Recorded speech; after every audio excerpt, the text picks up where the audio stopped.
La saga de la peur du cancer de mon frère et de la grande méchante grand-mère. Bonjour. Je suis nouveau ici et j'ai plein d'histoires à raconter sur ma grand-mère. Pour faire simple, c'est une vraie bonne. J'ai plein d'histoires à raconter à son sujet, certaines miennes, d'autres celles de ma mère. Elle était la définition même de la belle-mère de l'enfer, mais ça n'a rien à voir. Mais j'ai une histoire qui me fait bouillir le sang. Elle s'appellera désormais « grand-mère autoritaire », parce que je refuse de la reconnaître comme ma chair et mon sang. Récemment, mon frère aîné, âgé de 22 ans, a développé une étrange grosseur dans le cou. Cela a été une épreuve d'1 mois, alors je vais commencer par le commencement. En apprenant la nouvelle, la première réaction de mon frère a été d'appeler mes parents, les laissant diffuser la nouvelle s'il le souhaitait. Ma mère l'a dit à sa mère pour qu'il puisse lui envoyer de la nourriture, des vêtements, de l'argent, etc. Ma grand-mère n'a appris la nouvelle, il n'y a environ qu'une semaine de cela. On ne lui a pas dit plus tôt, dû au fait de la possibilité d'un cancer. Et elle n'aurait pas arrêté de pester à propos de la situation. Elle a alors appelé mon frère, et lui a crié dessus pour ne pas l'avoir prévenu en premier, et pour son égoïsme de lui cacher ce diagnostic, à elle, une infirmière. Je trouve ça stupide, car elle était aide-soignante. Sans vouloir insulter les aides-soignantes, vous faites un travail formidable, et ma famille est composée d'infirmières et de médecins. Mon frère va lui aussi faire médecine. Sans compter que son statut d'infirmière ne lui donne pas le droit de savoir ce qui se passe chez nous. Nous ne voulions pas encore en parler à la famille élargie, car nous ne savions pas s'il s'agissait d'un cancer ou d'un kyste. Nous ne voulions pas créer d'inquiétudes inutiles. Tout au long du mois, elle l'avait appelé et envoyé des SMS sans arrêt, et comme il ne répondait pas, elle faisait exploser mon téléphone et celui de mon autre frère. Je ne vis pas avec mon frère, et il faut avouer que je n'ai pas beaucoup de contact avec lui, alors je ne comprends pas pourquoi elle m'a appelé 45 fois en 2 jours. J'ai dû bloquer son numéro pour pouvoir continuer mes études sans que mon téléphone vibre constamment dans ma poche. Elle a finalement arrêté lorsque mon père est intervenu, et l'a forcé à arrêter. Nous n'avons pas eu beaucoup de nouvelles d'elle pendant cette période. Du moins, c'est ce que je pensais. On a dû aller chez mon père pour qu'il la fasse enlever. Des problèmes d'assurance nous ont empêchés de rester en ville. On était censé être seuls, mon père, ma mère et moi. J'étais surtout là pour ma mère, car je ne voulais pas qu'elle soit seule. Quand on a prévenu la famille, elle a décidé d'appeler mon frère et a exigé qu'il aille à Maillot-Rocheter pour un deuxième avis. On n'a même pas le premier avis. Tout ce qu'on sait, c'est qu'il faut enlever la grosseur. Elle n'a même pas encore été biopsiée ni envoyée en pathologie. Et elle n'arrêtait pas d'insulter l'hôpital où on allait, en disant que Rocheter était tellement plus proche. En fait, ce n'est pas le cas, c'est plus loin. On allait à l'hôpital de Bélan. Ça a mis mon père en colère parce qu'il travaille dans cet hôpital. Mon père l'a appelé et lui a dit de la fermer. Silence. On espérait que ce serait fini. Mais non. Le voyage initial devait durer 3 jours et demi. Départ mardi soir pour l'hôpital et retour vendredi après-midi. On devait être que 4. Mais, fidèle à sa tradition de grand-mère borderline, elle a décidé de s'immiscer une fois de plus. Elle a annoncé sur Facebook qu'elle irait à l'opération de son petit-fils pour être là pour lui et qu'il devrait prier pour elle. Pas pour lui. Nous avons été mis au courant de sa venue avec cette annonce, la veille de notre départ. On a pris notre mal en patience et on a juste essayé de faire en sorte que les choses soient agréables et sans stress pour mon frère. À notre arrivée, tout s'est bien passé. Le premier soir, on a dîné et discuté du programme du lendemain. Mon frère a passé un scanner à 9h15, puis une consultation pour une opération à 11h30. Ensuite, on allait flâner en ville et s'amuser. La première partie de nos plans s'est bien déroulée. On s'est levé, on a pris le petit déjeuner, puis on est allé au rendez-vous pour le scanner. Au départ, j'allais juste retrouver ma belle-mère là-bas, et nous allions faire du shopping et acheter des choses pour l'après-opération. Mais grand-mère autoritaire nous a rejoints à l'hôpital.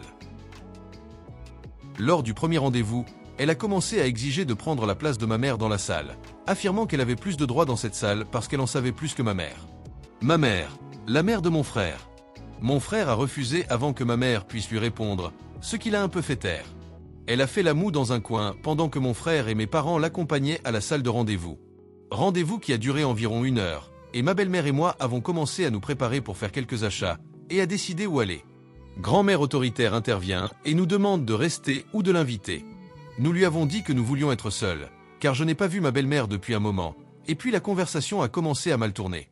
Elle a commencé à me dire qu'elle était déçue que je n'ai pas pensé à ma grand-mère, et à quel point j'étais un gamin ingrat. Elle tuerait pour passer un moment de plus avec sa grand-mère. Et on ne sait jamais, elle pourrait bien mourir. Et puis elle a commencé à me demander pourquoi je ne la défendais pas, et pourquoi je la bloquais. Je vais être honnête. Après des années de violence de la part de cette mégère, le burn-out du lycée et le fait qu'il était 9 h du matin, je n'étais pas de bonne humeur. J'ai répondu d'un ton bref, « Si tu meurs tout de suite, je m'en fiche complètement. » J'ai fait demi-tour avec ma belle-mère et je suis allé faire nos achats. Après le scanner, nous avons décidé de sortir un peu en famille et de passer du temps ensemble jusqu'au prochain rendez-vous. Grand-mère autoritaire en profite pour prendre les choses en main. Elle commence à nous indiquer des endroits où elle veut aller, des endroits qui, selon elle, plairaient à mon frère, et elle n'arrête pas de lui demander de lui acheter des choses. Après tout, cette situation est aussi difficile pour elle que pour mon frère. Je me tais, me contentant de guider mon frère. Ma belle-mère et moi, on s'en prend à grand-mère autoritaire dès qu'elle commence à harceler mon frère pour des broutilles, comme pourquoi elle n'a pas été autorisée à venir au rendez-vous. On les sépare rapidement et on met fin à la conversation. Finalement, on arrive au deuxième rendez-vous et on y va. Au lieu de faire nos achats, j'ai décidé de passer le temps du rendez-vous à faire mes devoirs, vu que j'étais absent quelques jours. Sans compter que j'étais tellement stressé d'avoir à élever un butin de baby-boomer. Grand-mère autoritaire a recommencé à me harceler. Elle était un peu plus gentille cette fois, me posant des questions sur l'école, etc. J'ai commencé à lui parler de mes projets pour ma dernière année et après la fac. Elle a ensuite essayé de me dire ce que je devais faire de ma vie. Je devrais suivre les traces de mon père. Je devrais devenir inhalothérapeute, ou mieux encore, aide-soignante comme elle. J'ai dit non, précisant que je prévoyais de devenir psychologue ou kinésithérapeute, et c'était définitif. Elle a fait la moue, puis a commencé à me parler des cours que je devrais suivre pour ma dernière année et que ce serait trop dur pour moi. Elle a dit que parfois je suis un peu lent, et que je ne serais peut-être pas capable de gérer les mathématiques et la physique en même temps. Je me suis mordu la langue en l'ignorant. Elle s'est alors mise en colère contre moi pour l'avoir ignorée. J'aurais vraiment aimé avoir des mots d'esprit à lui dire, mais tout ce que j'ai pu dire, c'est « c'est pour ça que personne ne veut de toi ». Cela l'a fait taire un moment. Finalement, l'heure du déjeuner est arrivée et nous sommes sortis. Bien sûr, le restaurant a été choisi par mon frère. Grand-mère autoritaire a commencé à se plaindre du choix du restaurant et du fait que Cancun était nul et que la nourriture n'était pas bonne. Quand nous sommes arrivés, elle a commencé à essayer de nous dire quoi commander. Nous l'avons ignoré bien sûr, mais quand elle a entendu ce que j'ai commandé, des enchiladas, elle a commencé sa merveilleuse tirade. Elle a commencé à me parler de la façon dont je devrais surveiller mon cholestérol et mon poids. Elle a ensuite dit « Tu sais qu'un gros kinésithérapeute est un mauvais kinésithérapeute ». Je l'ai regardé un peu avant de simplement changer de place, la laissant essentiellement seule au bout de la table. Quand le serveur est venu chercher nos commandes, elle a essayé de changer ma commande en salade en disant que je n'avais pas besoin de tous ces glucides. Je suis en prise de masse en ce moment, je veux mes butins de glucides. Ma mère est intervenue et lui a simplement dit de la fermer. Grand-mère autoritaire allait très probablement protester, mais mon père lui a lancé un regard noir et elle s'est tue. Elle est restée silencieuse, boudeuse, jusqu'à l'heure de rentrer à l'hôtel et de dormir. Grand-mère autoritaire a recommencé à me harceler pour que je reste avec elle à l'hôtel. Je n'y resterai pas, je n'avais pas prévu ça, et je ne voulais pas que ma mère soit seule. J'ai résisté, disant que je n'irais nulle part avec elle. Elle m'a attrapé par le bras et a essayé de m'entraîner, disant que j'étais un gamin et que je devrais écouter mes aînés. J'ai simplement tendu les bras et je l'ai traitée de vieille sorcière qui devrait apprendre quand on veut qu'elle s'en aille. Après ça, je suis retourné à l'hôtel et je me suis couché. Le lendemain, nous avons appris qu'elle était rentrée chez elle parce qu'elle, c'est quand on ne veut pas d'elle, douteux, et qu'elle nous avait envoyé une longue série de textos nous disant à quel point elle était déçue de notre manque de respect et de notre méchanceté. Elle était tellement stressée par la possibilité que mon frère ait un cancer et qu'elle voulait juste passer ce temps avec sa famille. Je l'ai ignorée. Le reste du voyage s'est bien passé et l'opération de mon frère s'est bien passée. Heureusement, c'était bénin. Et maintenant, il a une cicatrice horrible à l'endroit où son ganglion lymphatique a été retiré. Et j'ai toujours une grand-mère autoritaire bloquée. En résumé, grand-mère autoritaire décide de s'approprier la crainte que mon frère ait un cancer et d'infliger des dommages psychologiques à nous tous.